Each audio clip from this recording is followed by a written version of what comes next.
അങ്കമാലിയിൽ പെൺകുഞ്ഞിനെ പ്രസവിച്ചതിന്റെ പേരിൽ നേരിട്ടത് ക്രൂരമർദ്ദനമെന്ന് യുവതി. ഇരുമ്പുവടി കൊണ്ട് കാലിലും തലയ്ക്കും മർദ്ദിച്ചു. ജോലിക്ക് പോകണമെന്ന് പറഞ്ഞപ്പോൾ അസഭ്യം പറഞ്ഞെന്നും പണം ആവശ്യപ്പെട്ട് നിരന്തരം മർദ്ദിച്ചിരുന്നുവെന്നും യുവതിയുടെ വെളിപ്പെടുത്തൽ. 4 വർഷമായി ഭർത്താവിൽ നിന്ന് ക്രൂരപീഡനമാണ് യുവതി നേരിട്ടത്. 2020-ലായിരുന്നു ഇരുവരുടെയും വിവാഹം.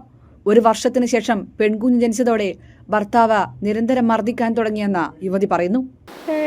കുഞ്ഞിന് പെൺകുഞ്ഞായതുകൊണ്ട് ഉള്ള കുഴപ്പങ്ങളും മറ്റും, പിന്നെ അതിന് ചിലവുകൾ കൂടുതലും മറ്റുമാണ് എന്നൊക്കെ പറഞ്ഞുകൊണ്ട് അയാൾ എന്നെ വടിയും കൊണ്ട് അടിക്കും. തലയുടെ ഇവിടെ സ്റ്റിച്ച് ഉണ്ടായിരുന്നു.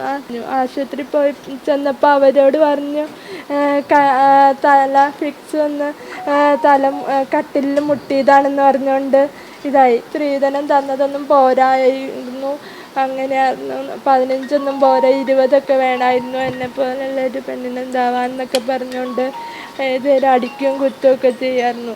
പ്രസവം കഴിഞ്ഞ് 28-ാം ദിവസം കട്ടിലിൽ നിന്ന് വലിച്ചു നിലത്തിട്ടുവെന്നും ഇരുമ്പ് വടികൊണ്ട് കാലിനും തലയ്ക്കും മർദ്ദിച്ചുവെന്നും യുവതി വെളിപ്പെടുത്തി. പറഞ്ഞു കഴിഞ്ഞാൽ എനിക്ക് പേടിയായിരുന്നു. എൻ്റെ കൊച്ചിൻ്റെ ഭാവിയും കൂടി ഓർത്തിട്ട് അവിടെ ഇത്രയും ദിവസം കടിച്ചിരുന്നത്. ഭയങ്കരമായിട്ട് അന്ധവിശ്വാസം കൂടുതലാണ്. എന്തിനും ഏതിനും അന്ധവിശ്വാസം ഭയങ്കരമായിട്ട് കൂടുതലാണ്. യുവതിയുടെ പരാതിയിൽ അങ്കമാലി സ്വദേശി ഗിരീഷിനെതിരെ പോലീസ് കേസെടുത്ത് അന്വേഷണം ആരംഭിച്ചിട്ടുണ്ട്. കേസുമായി മുന്നോട്ട് പോകുമെന്നും കുടുംബം പറഞ്ഞു.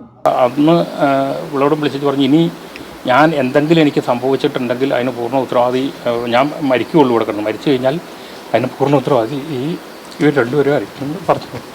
പോലീസിന്റെ അന്വേഷണം നന്നായിട്ട് പോകുന്നു തന്നെയാണ് ഏതായാലും തോന്നുന്നത്. പരിക്കേറ്റ യുവതി ആശുപത്രി ചികിത്സ തേടിയപ്പോൾ സംശയം തോന്നിയ ഡോക്ടർമാർ പോലീസിന് വിവരം അറിയിച്ചതോടെയാണ് പീഡന വിവരം പുറത്തുവന്നത്.